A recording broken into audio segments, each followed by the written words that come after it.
I'm Dr. Orion Taraban, and this is PsycHacks, Better Living Through Psychology. And the topic of today's short talk is men do the right things with the wrong women.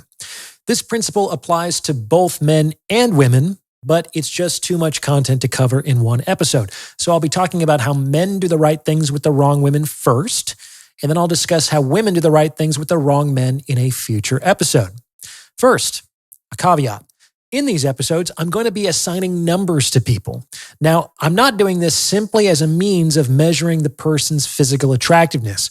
More than anything else, I'm using these numbers to represent subjective interest. So a 6 here is someone you could kind of take or leave, whereas a 9 is someone that you're actually really interested in.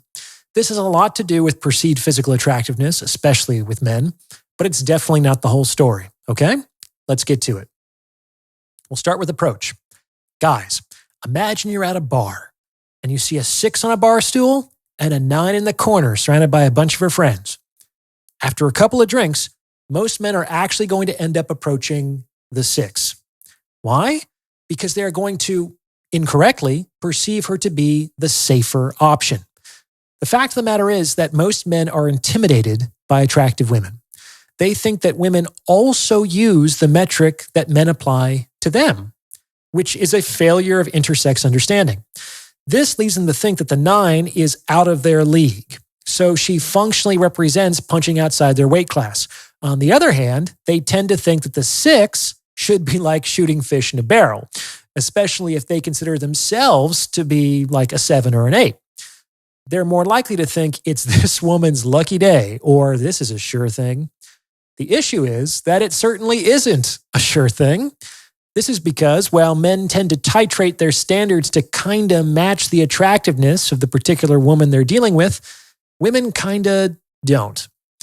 I know it might sound bonkers, but that 6 is very likely to have the same standards with respect to the men she's willing to mate and date than that 9 is. And this actually makes the 6 less safe than the 9. This is because it's actually going to hurt worse if and when a 6 rejects you than if and when a 9 does. Given your perceptions, if and when a 9 rejects you, you're probably going to think, yeah, I kind of get it. It was a long shot anyway. On the other hand, given your perceptions, if and when a 6 rejects you, you might actually get your ego bruised. Who does this woman think she is? I was doing her a favor. Do you understand? It's actually all in your head, but isn't everything anyways? In any case, this is a part of the reason why 6s actually tend to get approached in bars more often than 9s. And it's this attention from men that can inappropriately mislead these 6s into believing that they are perceived to be more attractive than they actually are. So let's assume that you go up to the 6 because you perceive her to be the safer option. Because you kind of believe that you're the more attractive option, you're going to act like you're the more attractive option. You're going to be more confident. You're going to take bigger risks. And most importantly, you're not really going to care about her own interest in you. After all, you're not that into her anyway. So you think it won't be any skin off your back if it falls through. That confident indifference is like crack to women. They'll swear up and down that they hate it when men behave that way, but I guarantee that they're not going home with the empathic nice guy at the end of the night. Next, in your interaction with the 6, you're likely going to be a bit more sexually aggressive than you would with the 9. Like, you're going to be a bit more motivated to move the encounter in the direction of a sexual opportunity. To quote Alec Baldwin in Glengarry Glen Ross, it's fuck or walk. And why is that? Because if you perceive her to be a 6, there might not be much else besides the sexual opportunity to justify your continued investment of time, energy, and attention. So you're unlikely to spend the whole evening talking to this girl. You'll communicate your sexual intent more quickly and see how she responds. If she's not receptive, you'll probably cut your losses sooner and move on. And if she is receptive, you can choose to act on it or not. All other things being equal, men who are more sexually aggressive, but important caveat, not men who are too sexually aggressive, are more likely to transition a sexual opportunity into a sexual encounter. And this is simply due to the fact that it is very rare for women to take the lead on these things. Like, they can pump the brakes, but they're generally not going to step on the gas. And just like driving, men who step on the gas tend to get to where they're going more quickly. Now, before I go any further, if you're liking what you're hearing, please consider sending this episode to someone who might benefit from its message, because it's word of mouth referrals like this that really help to make the channel grow. Also, you can tip me in proportion to the value you feel you've derived from this episode, either through the YouTube thanks button or through the donation button on my website. I don't do product placements or corporate sponsorships, so I rely on your donations to make all this happen. I'm very appreciative. Thank you for your support.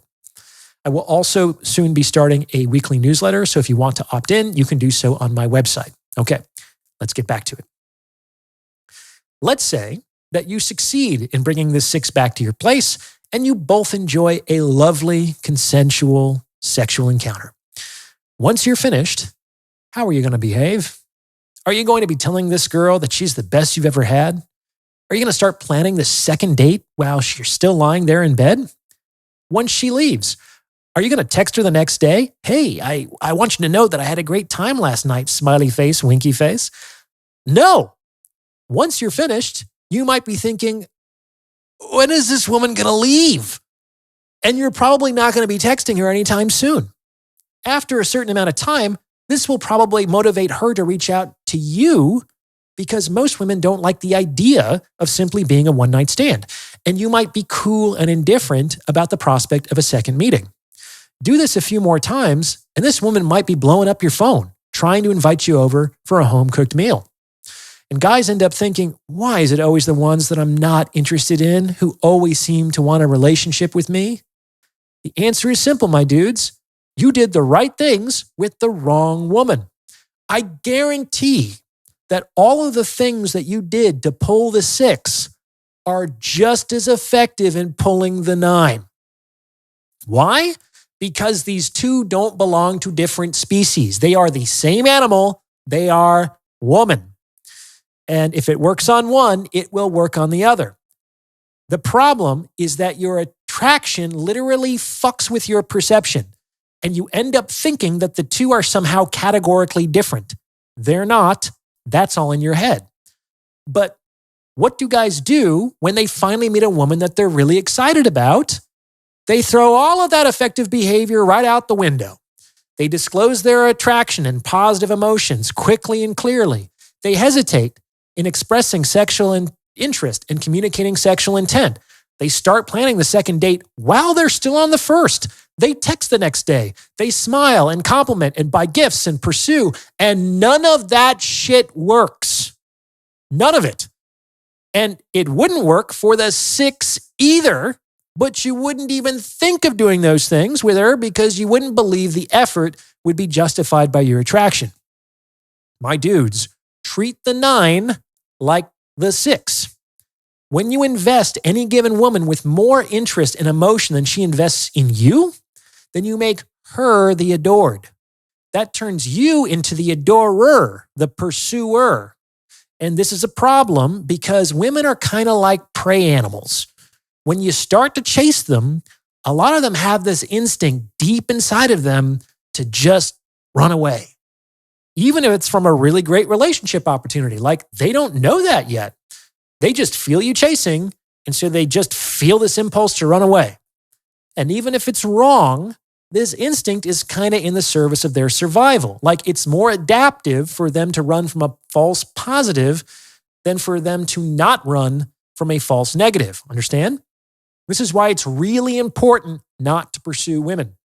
If you do, in the vast majority of cases, you'll only succeed in chasing them right out of your life. I understand that this can be difficult, but as a man, it is essential that you keep a tight rein on your emotions. Finally meeting a woman that you're authentically excited about after months or years of unsatisfying engagement in the sexual marketplace is kind of like getting pocket aces in poker after a string of bad hands. If you start jumping up and down in your chair and pumping your fists in the air, you are going to blow that opportunity, man. So what do you do when you get pocket aces in poker? The same fucking thing you do on any other hand you get dealt in poker. You need to stick to your system and keep control of your emotions. Otherwise, that hand is going to be wasted on you, my friend. Run the experiment for yourself. Whatever you're doing to make that 6 pursue you for a relationship works. That is your system. Do the same thing with a 9 and observe the results. You're welcome. What do you think? Does this fit with your own experience? Let me know in the comments below. And if you've gotten this far, you might as well like this episode and subscribe to this channel. You may also consider becoming a channel member with perks like the priority review of comments or booking a paid consultation. As always, thank you for listening.